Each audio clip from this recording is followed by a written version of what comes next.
Okay, we're back for episode 2 with John Moran, founder of Pineapple Cove Classical Academy, where I'm going to ask even more fun questions to him so that we can learn more about the school itself, how it operates.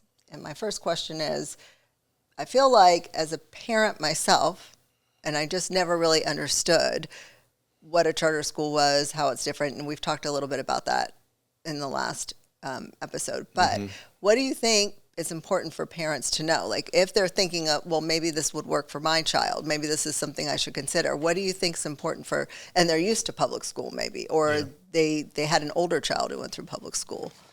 What do you think that they should know? Well, I don't know if I can answer that because I'm not, You're not the educator. I'm not the educator, right? I'm the business guy. Yeah. So, but I do know in the school, there's no horsing around. Yeah. Kids don't stand on the tables. Yeah. It's very structured, and the kids love to learn. I mean, they go home every day telling their parents what they learned, and the parents are sitting back and I didn't know that. Yeah. So, and that's starting in kindergarten. So we are able to, if it's discipline, the discipline's absolute. Yeah. Absolute. We don't. Do the kids have a lot of homework? A lot of homework. A lot of homework. They get a lot of homework, Okay. and we do get parents that question that. But the end result is that their kids are doing really well, and they're well prepared for life. Yeah. They have great virtues, and with those, again, with the virtues, kids that are having issues, you know, they're able to function there. You know, they're not made fun of. They're able to learn, and as far as structure goes, the school's incredibly structured. And see, I was talking when we weren't filming. I was talking to John about how important that is. Like as a mom who has a child who's autistic kids are usually very smart, very, very intelligent, especially maybe in certain subjects or whatever.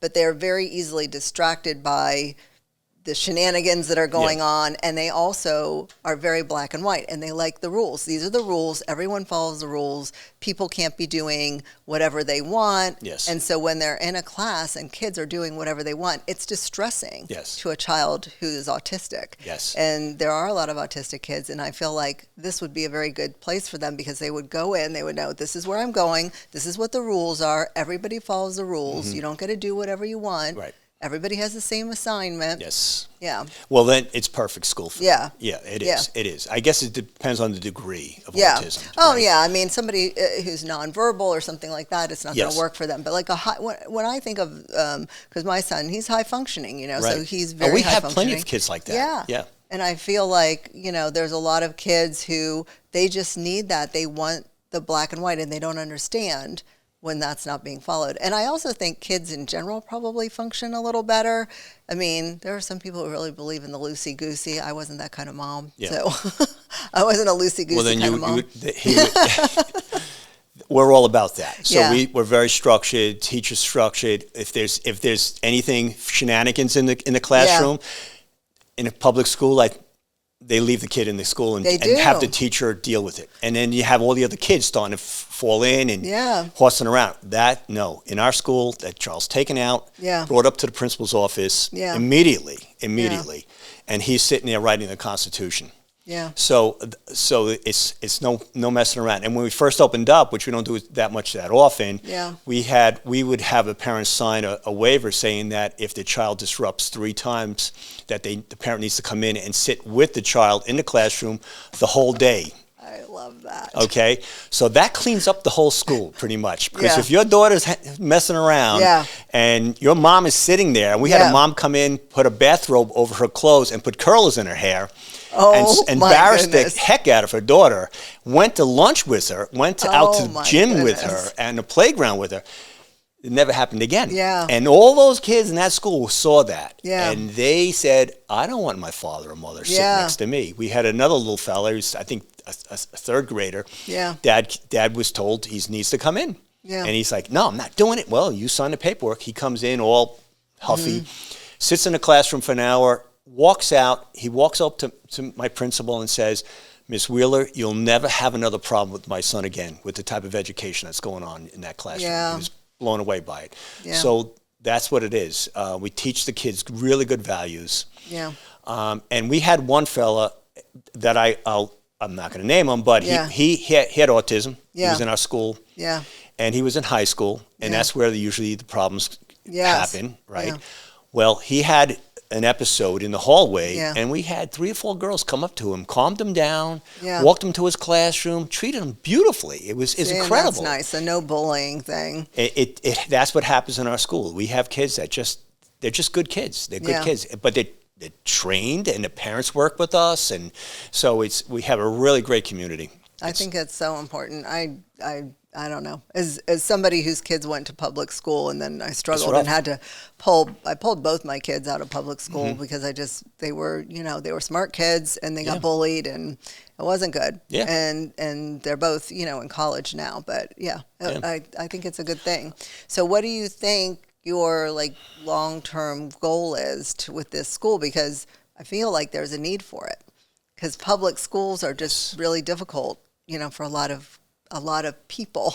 Yes. Because they don't have that structure, and my brother tried to teach public school for a while, and he was like, it's crazy. He couldn't. He literally would get in trouble for trying to control the classroom. Yep. The kids could do whatever they wanted, and he couldn't. It's not like he was, and these are high school kids. Yes. And they could say whatever they wanted to do, and his hands were completely tied.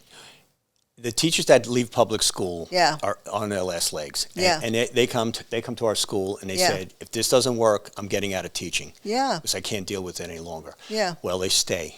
And I have so many teachers that come up to me and say, after a year, this is incredible. I'm actually able to do what I've always wanted to do as a kid, to be a teacher, and I'm able to teach. See, that's great. And it's so nice. Yeah. It's so nice to hear. And I had many, many examples of that. We had somebody come visit our school. Yeah.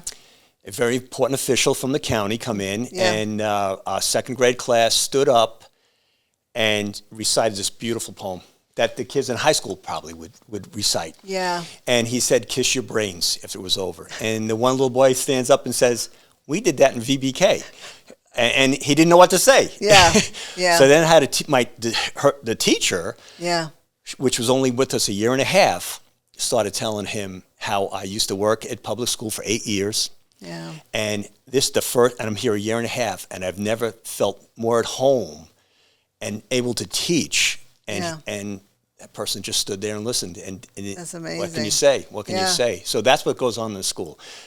Teachers want to teach. And they love it. They love it. Calling. Yes. Mm-hmm. And that's what they're able to do at our school. See, that's good. Yeah, so it's wonderful. What are you going to do? I mean, are you going to... I'm going to expand. Yeah. As many as I can. I'm going to be an old timer, but I have... You're still a young man. Yeah, whatever. I have... Hernando County now is very interested in opening up a Pineapple Cove. Wow. So we're working with them. We're working with their administration, their city officials. They're coming actually on the 7th to spend a day. They're bringing a bunch of big muckety-mucks, and I asked to bring some teachers with them. Yeah. Because the teachers have to get into our school and sit in a classroom all day and see the difference. Yeah. And once they see it and you experience being in the school, which is really important. I always tell everybody, come and visit the school. Yeah. Feel it. Because when you see those kids walk through the hallway and be so respectful, and no matter what age they are. Yeah. We do a thing for veterans. Valentine's for Vets, we call it. Yeah, that's nice. So we have the VFW come down to one campus in Palm Bay, and they've been doing it for years. We have around 1,200 kids come out from K to 12. Wow. Come out. They stand in lines, in their classroom lines, like soldiers. Yeah. And they're all around them. 1,200 kids, not saying a word. They stand up, they say the pledge, and they're respectful. Yeah. And so we invite people from VFW. We invite parents that are veterans or retired vets or grandparents that are vets, and they come, and we get 50 or 60 of them that come. That's amazing. And they're all part of that. And then we invite them into the school, give them breakfast, and they talk to the kids throughout the day, and it really is beautiful. Yeah. It really is beautiful. My father was a veteran. It was really nice. Beautiful. Yeah, that's good. I love that. Yep. So talk to me about, can we talk about maybe a trade school? Maybe a thought of a trade school? Well, that's my next venture, which I don't know anything about trade schools, but we'll figure it out. And so the Lockmar campus, we're looking to build, I bought 7 acres across the street from the school. Yeah. When we first bought the Covenant Christian, I could have had the whole piece of property, but I didn't think I'd need it. Mm-hmm. I thought I could take those K-8 kids and filter into the 2 high schools that we have. but we're growing. Yes. And so I sold, what happened before that, I sold some acreage back to the church. They built a church on that property. Okay. So now I had to buy the property across the street to build a high school along with the trade school. Okay. And that's really exciting. It's, you know, for somebody who, I watch so many kids, because like a lot of my friends, their kids are, you know, graduating from high school. What do they do with their lives? And college is not for everybody. And so many kids get out of college and have no idea. Like you have to declare your major now before you ever start. Yeah. And they get some degree. They don't like it. They don't know what it is. They've gone to 4 years and spent God knows how much money. Thousands of dollars. Yeah. And time. And they get out and they're like, now what am I going to do? And then they go work, you know, some crazy job somewhere that has nothing to do with what they got their degree in. And there's such a shortage of the tradespeople.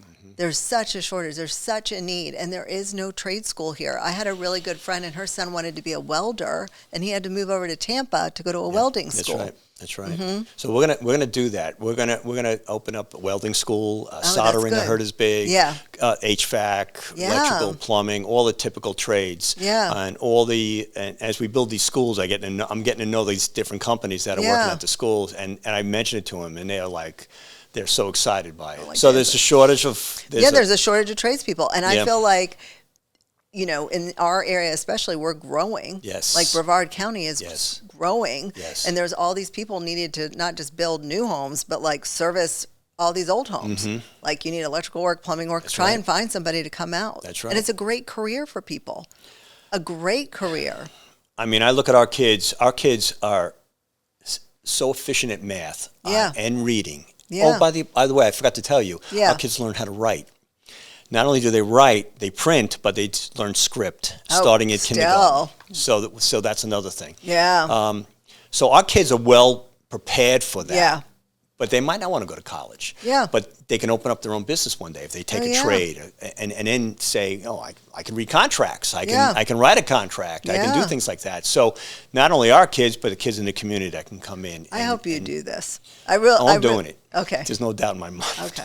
I come from this family of trades, so I have no problem with that. I think it's the best thing. Yeah. Well, you know, I built houses for a lot of years, and I value tradespeople, and I think that a good tradesperson, you know, and somebody who's really learned and gone through all the, not somebody who like puts their hat on and says, oh, I'm a plumber now, and doesn't do all the proper training also doesn't get the license. I mean, I'm talking about somebody who actually has learned it. Yeah. They're worth their weight in gold. Yeah, absolutely. You know? 100%. I'm excited by that. Yeah. My grandfather came from Germany as a tradesman. Yeah. And after the owner of the company said, Herman, you made me a wealthy man, and he quit.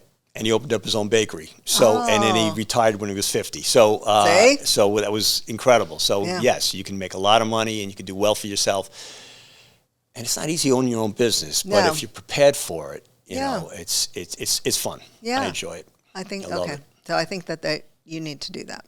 That's on my list of things you to do. I will take that in consideration. And I also think you should think about opening a school like further north a little bit. What about like the Viera area or Rockledge, or you don't really want to? You're sort of keeping everything. I'm willing to open up schools. Yes, there's a shortage. I mean, I know, but you know what? It costs a lot of money, and putting together a deal. Money? Are we worried about money? Yes, I mean, it would be wonderful if we could get help from the government to open up a school, but I have to raise the money, I have to put the project together. It takes years to open up a school. And a lot of time. Not that I mind that, but if it was a faster process, it would make it easier. Yeah. I just feel like they could really use another school or two. They could definitely use the schools. Yes, I agree. 100%. Growing so fast there. Yes. I mean, I know Palm Bay is, but Rockledge, Rockledge is growing too. It's nutty. I'll look into that. Yeah. Just for you. You can name it Carolyn's Good Idea School. Yes. Oh, at gosh. PCCA. All right. Yes.